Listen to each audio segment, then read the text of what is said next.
La Biblia y los ataques del modernismo, parte 4. Continuamos con sección 2. La misma ley se perdió por algún tiempo, Segunda Crónicas 34-35.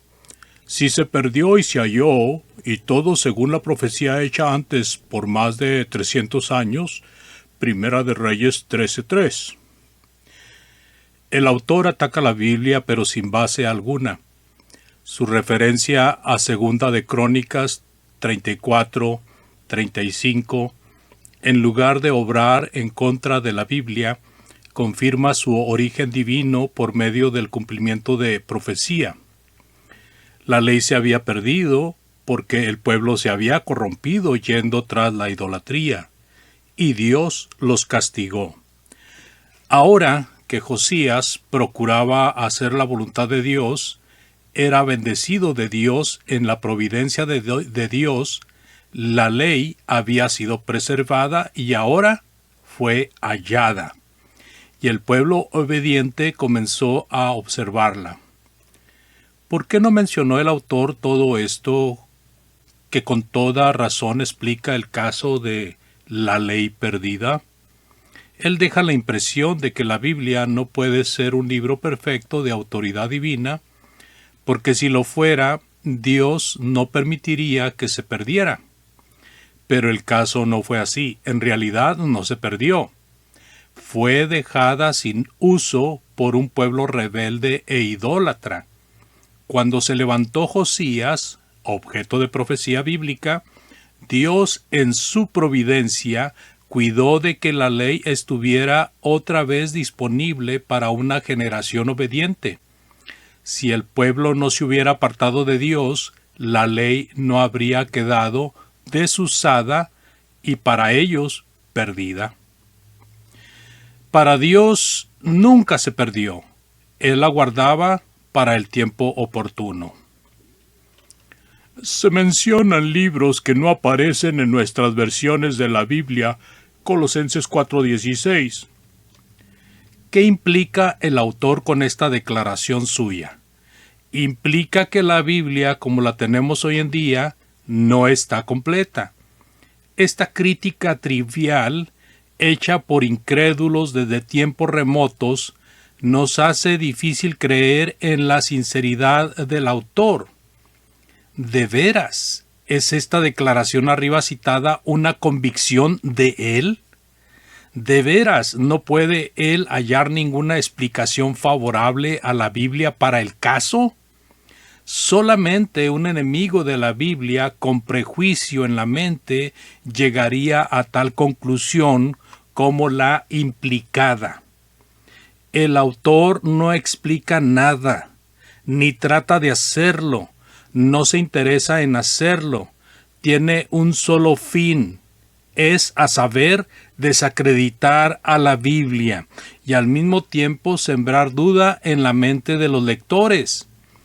Toda la verdad fue revelada por hombres inspirados en el siglo I, exactamente como fue prometido por Jesús. Puede usted leer Juan 14:26 y Juan 16:13. Toda la verdad fue predicada y registrada en el siglo I. Desde luego, no todo sermón fue registrado, como tampoco todo estudio privado o público, ni todo hecho y conversación. De otra manera, la Biblia quedaría toda una biblioteca grande. Véase Juan capítulo 21-25.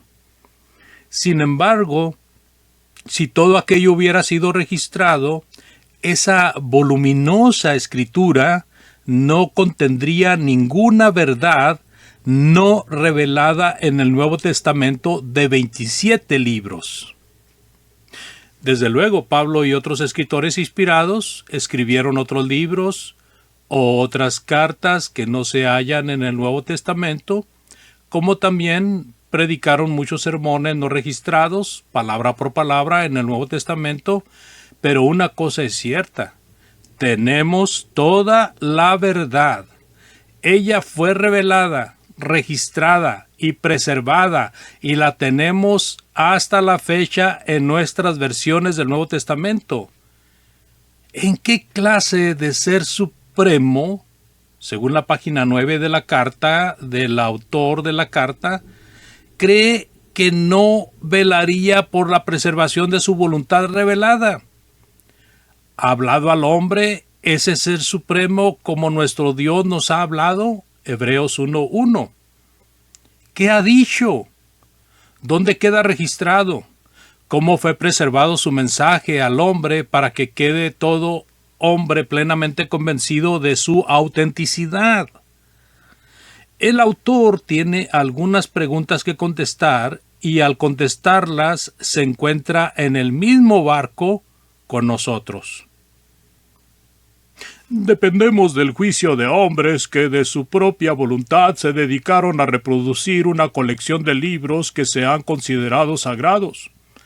Los hombres Tertuliano, Eusebio, Irineo, Orígenes, Agustín, Epifanio, Atanasio, Josefo, etc., cuyo testimonio se cita para probar que los libros que contiene la Biblia son de origen divino. Ni fueron profetas ellos, ni apóstoles tampoco, ni siquiera fueron cristianos.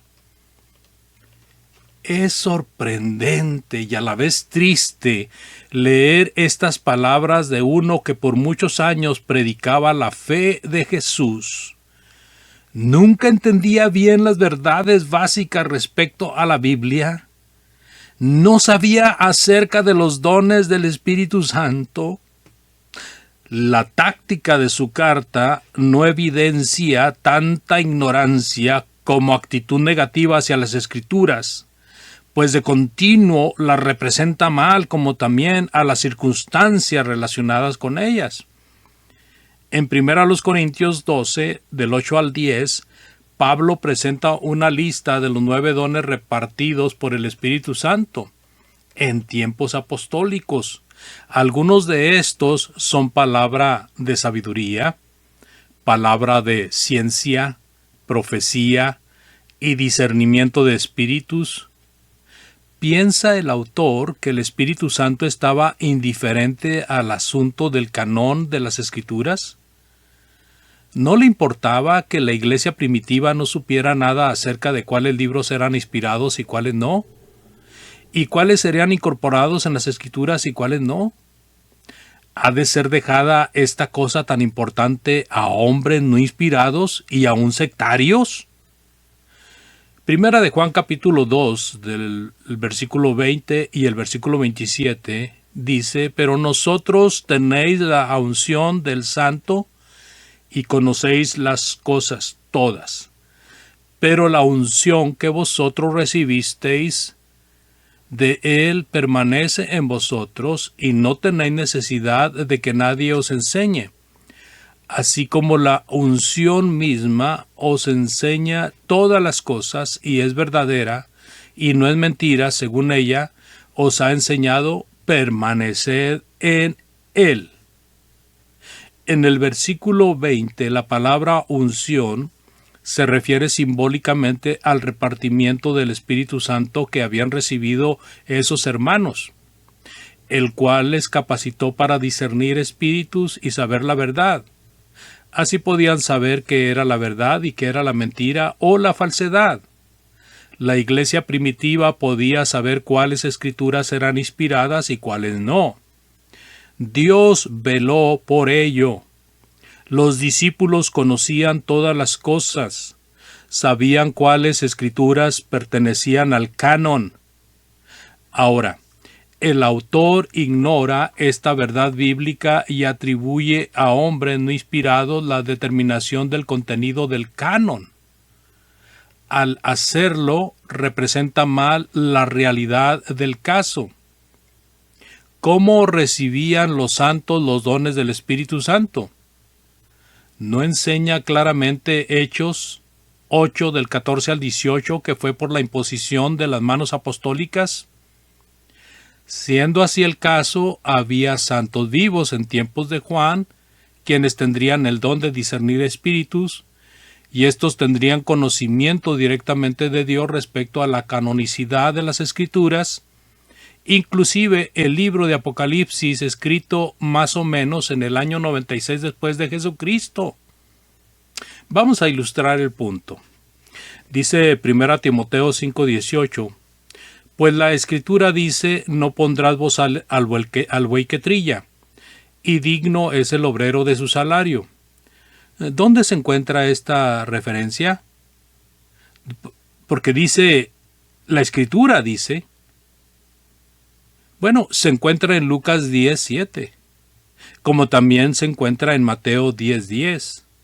Los incrédulos atacan el libro de Lucas diciendo que su autor no era apóstol y que lo escribió a base de investigaciones humanas, pero el apóstol Pablo dice que el libro de Lucas es parte de la Escritura, pues la Escritura dice, no pondrás bozal al buey que trilla. La versión actual de la Biblia está completa y es la reproducción de la voluntad infalible de Dios, pero porque ellos lo han dicho, no hay ninguna copia de los escritos originales de los profetas ni de los apóstoles. Todo se ha dejado en las manos de investigadores, arqueólogos, lingüísticas y también a la casualidad, porque algunos de los escritos usados para compilar y confirmar la canonicidad de la Biblia se han hallado accidentalmente. No tenemos que depender de tales hombres como Tertuliano, Eusebio, etc. Dependemos solamente de aquellos hombres inspirados que recibieron dones del Espíritu e informaban a las iglesias acerca de escritos inspirados. Negar esto es negar 1 de Juan capítulo 2, 20 y 27. El autor se queja de que Dios haya tenido que hacer uso de hombres no inspirados. No quiere permitir a Dios tal cosa. Basta recordarle y a todos nosotros que el Dios de la Biblia gobierna el reino de los hombres y que Él hace su voluntad en el ejército del cielo y en los habitantes de la tierra, y no hay quien detenga su mano y le diga, ¿qué haces? Daniel 4, 17 y 35. La Biblia está repleta de casos en que Dios ha hecho uso de hombres no inspirados y que eran aún incrédulos para llevar a cabo sus propósitos y planes. Por ejemplo, Isaías 10:5 y 6, Isaías 45, 1 al 7, e Isaías 9, 17, etc. Pero el modernista dice a Dios, ¿qué haces?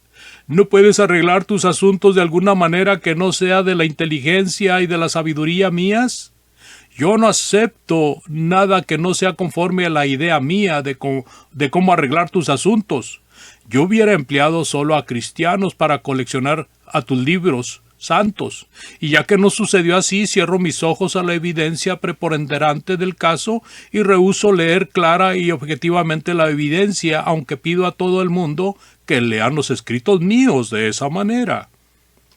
Es cierto que no hay manuscritos autógrafos, o sea, escritos por manos del autor original, pero tampoco existen en la actualidad manuscritos autógrafos de muchas obras importantes de autores no inspirados.